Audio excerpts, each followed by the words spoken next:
Joe. I remember Joe.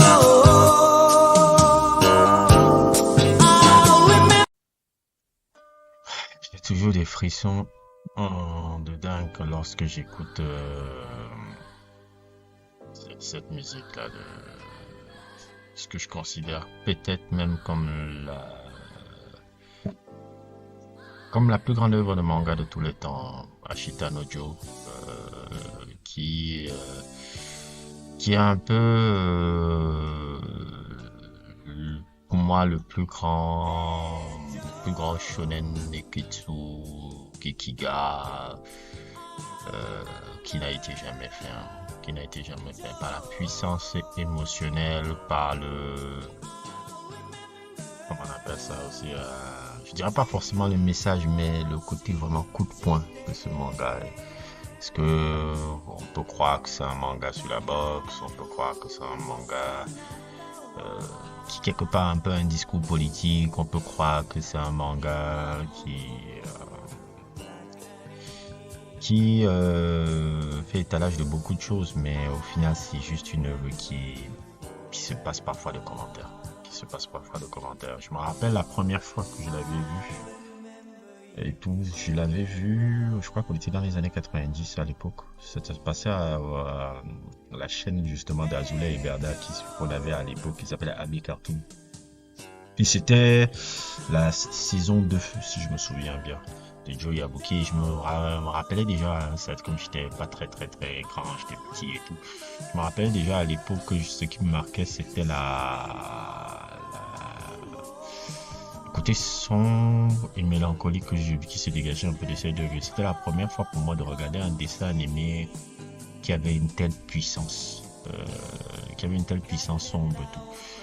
Je dois vous avouer que à l'époque, je n'avais pas encore l'esprit pour comprendre ce que je regardais, mais je me rappelle déjà que ça faisait partie des œuvres qui me marquaient par le côté très adulte. Et je me disais, mais c'est pour un dessin animé, c'est très triste ce que je vois là. Et tout. Et quelques années plus tard, dans les années 2010, et notamment avec cette belle review que le chef Otaku avait fait à l'époque, et qui m'avait rappelé, je me rappelle de ça avec Cartoon, je suis parti le regarder, je suis parti lire le manga, je suis parti regarder l'animation qui avait été faite, et à la fin, sur mes joues, il en coulait des larmes, me dit, puis, mon Dieu, je viens de regarder sûrement peut-être le plus grand œuvre de manga de tous les temps. Maintenant, c'est complètement subjectif ce que je veux dire. Certains pourront parler des trucs de Tezuka, certains pourront parler de beaucoup de choses, mais en termes de puissance émotionnelle, rien n'a surpassé pour moi Ashita no Joe de Joe Yabuki, qui porte un peu les germes un peu de tout ce qui vont être fait après dans l'univers un peu vraiment du manga, un peu, que ça soit le contexte du personnage, les premiers codes un peu, c'est genre un héros orphelin, beaucoup de codes de Ashita no Joe, on peut le voir encore son impact jusqu'à aujourd'hui. Et franchement, on peut croire que c'est une œuvre de boxe, mais c'est vraiment pas la boxe, c'est pas la boxe. Et celui qui l'avait écrit, les créateurs, ils sont deux. Je sais que le créateur, celui qui a écrit, parce que c'est celui qui a écrit qui est souvent parfois le plus important, Iki Kajirawa, et le deuxième dont j'oublie souvent le nom, le dessinateur, dont je mettrai un peu le visage en post-production. Iki Kajirawa s'inspirait vraiment beaucoup de sa vie. Parce que lui, qui a été un jeune délinquant d'après-guerre, qui a vécu aussi dans une sorte de, comment dire, on va dire de pauvreté un peu, de moments insalubres et tout, et qui, par la passion de l'écriture, a pu un peu s'élever en société et tout. Et il y a beaucoup de choses personnelles. Quand tu regardes la vie personnelle de Ikika Jirawa, le monsieur qui apparaît là, tu vois que Joe Yabuki raconte son adolescence et sa jeunesse quand il avait 17 ans.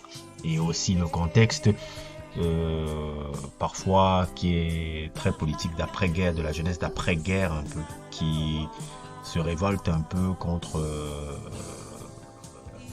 les Japonais, le Japon un peu, le Japon qui est le Japon d'après-guerre en fait. C'est vraiment ce qui se passe dans le discours. Bon, mais il faut un peu que je ramène le contexte un peu de ça. Joga Yabuki, c'est l'histoire.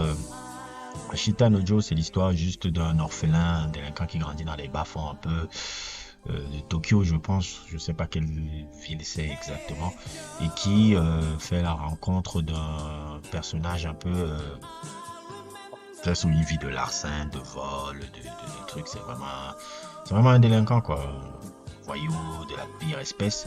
Et il fait la rencontre d'un monsieur qui est un alcoolique, qui est un alcoolique qui s'appelle Dempé.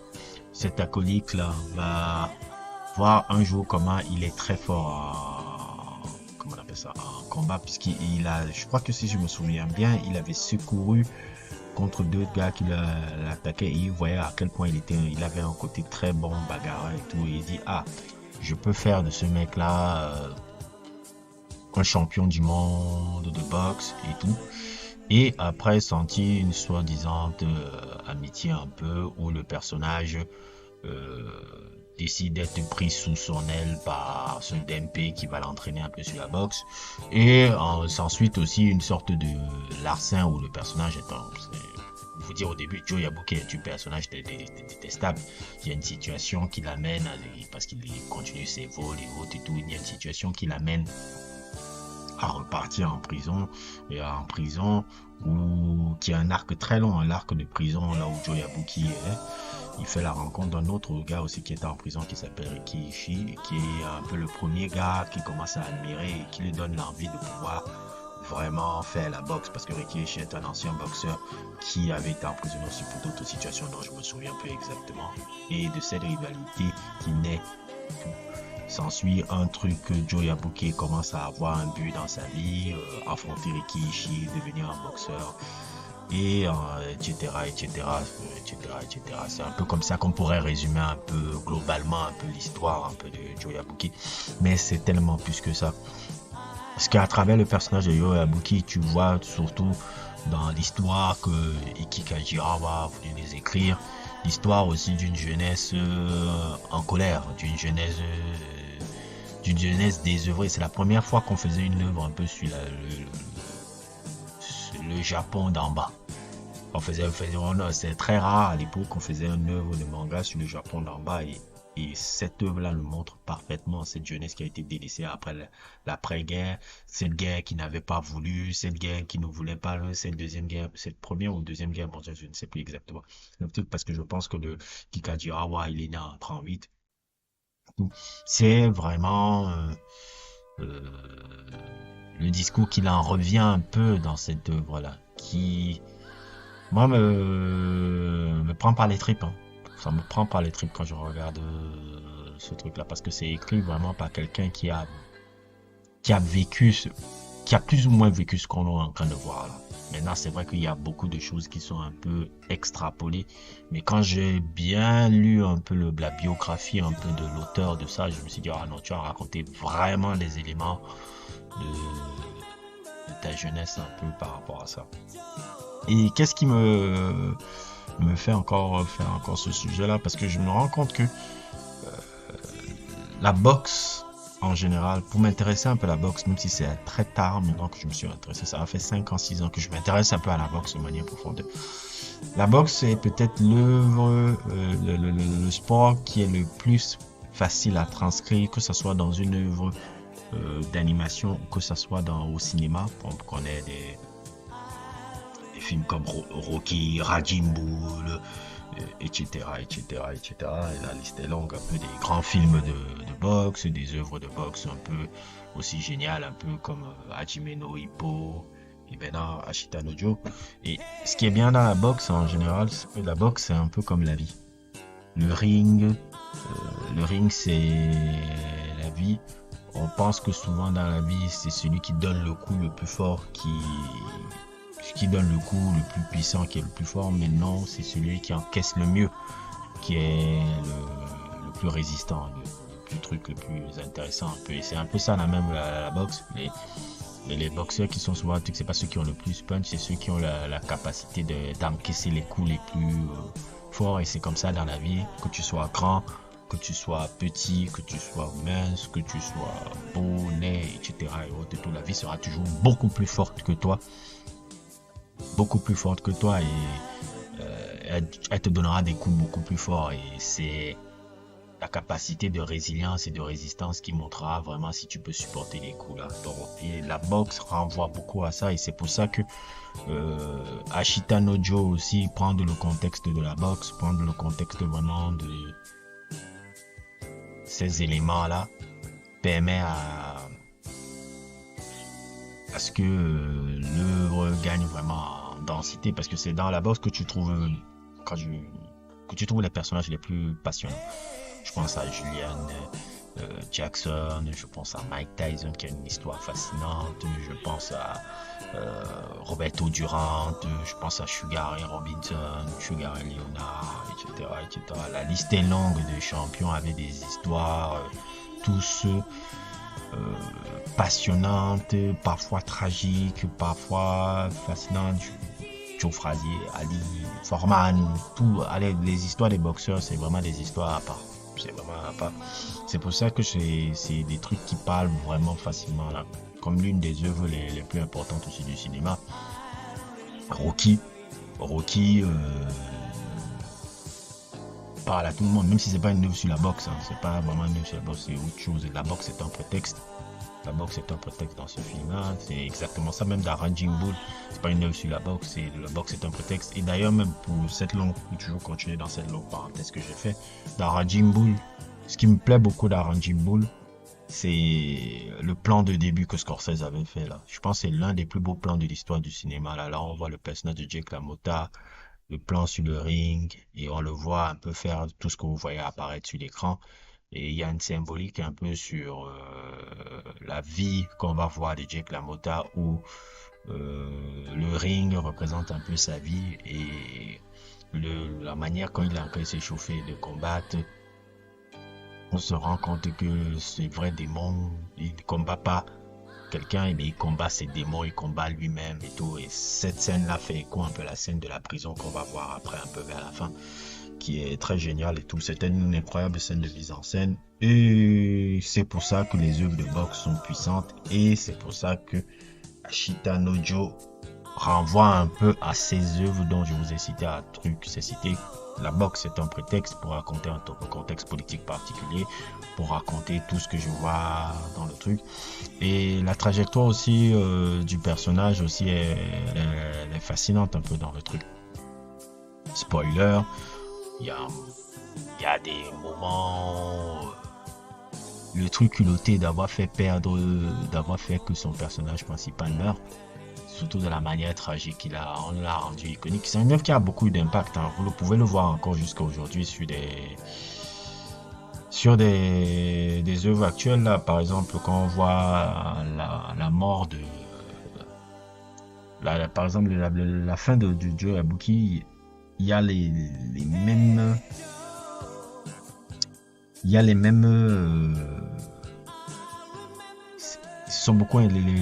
beaucoup d'animés se sont inspirés un peu de la scène de fin de Joe Yabuki. Par exemple, quand vous voyez ce plan qui avait été fait dans Gurren Lagann, ils avaient utilisé un peu le même plan, le même frame, le même truc.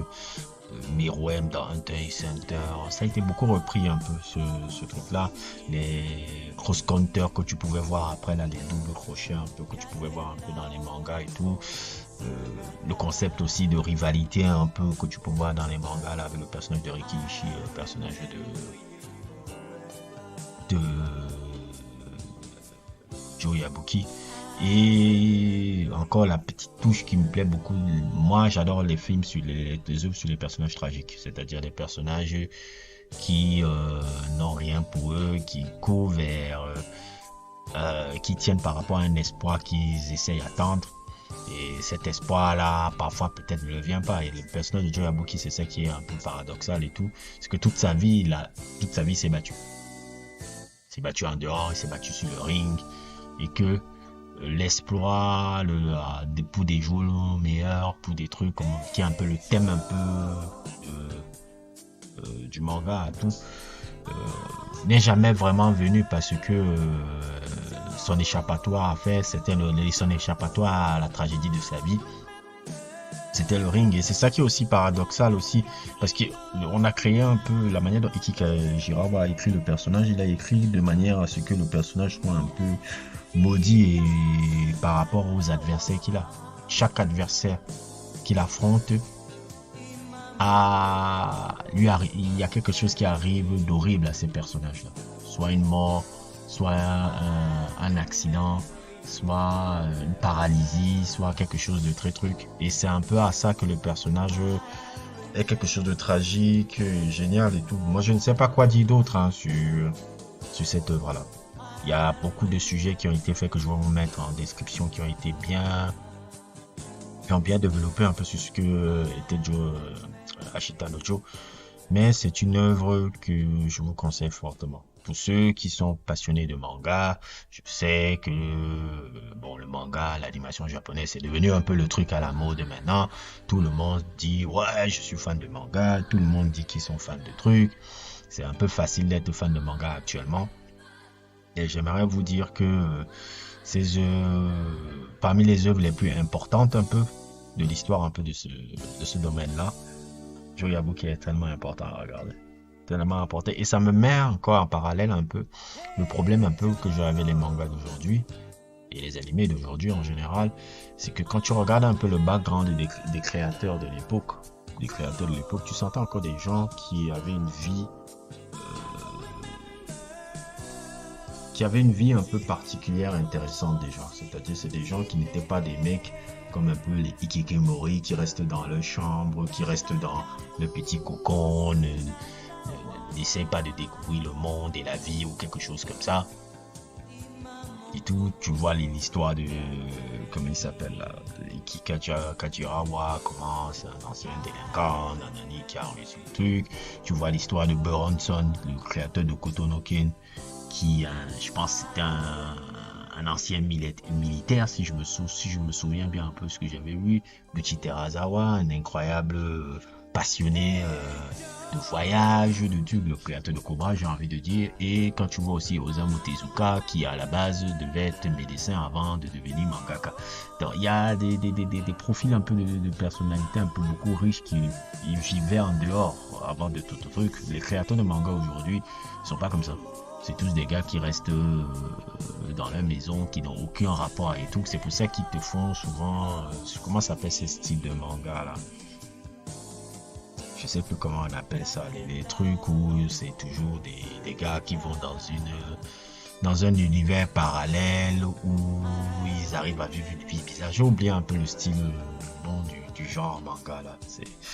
C'est ça qui est très populaire maintenant. C'est pour ça que je pense que ça manque un peu de trucs. Et c'est pour ça que, Miyazaki ne disait pas qu'il faisait des mangas, mais Miyazaki disait même à une époque que comment tu veux écrire des histoires si tu n'as pas d'expérience. Et c'est ça le problème un peu des mecs aujourd'hui, ils n'ont pas d'expérience de vie et ça se ressent un peu dans l'écriture. Donc j'aime bien toujours regarder un peu les mecs, pour ça que moi je suis toujours calé rester avec ces gars du passé, parce que ces gars du passé, tu sentais un vécu particulier, une expérience de vie qui retranscrivait dans leurs œuvres. C'est pour ça que leurs œuvres sont encore puissantes jusqu'à aujourd'hui. Donc voilà, c'était mon sujet un peu. Ça faisait longtemps que j'avais pas fait un sujet un peu sur un truc d'animation japonaise, ça me tenait à cœur. Si vous n'avez pas vu, j'ai tout un bloc-notes un peu sur les animés. J'avais fait ma série sur Dragon Ball. Il y avait un truc que j'avais fait aussi sur Hokuto no Ken qui avait très bien marché d'ailleurs. Et je pense que beaucoup de gens étaient très surpris par l'analyse que j'avais eue sur Hokuto no Ken et ils m'avaient beaucoup remercié par rapport à ça. Si vous ne l'avez pas vu, je vous mettrai le lien en description. Merci aux abonnés. Merci aux abonnés Patreon. N'hésitez pas à vous abonner Patreon. On a besoin de vous sur Patreon et tout. Beaucoup de sujets sont disponibles encore là-bas. N'hésitez pas à liker, n'hésitez pas à vous abonner et à plus pour d'autres aventures.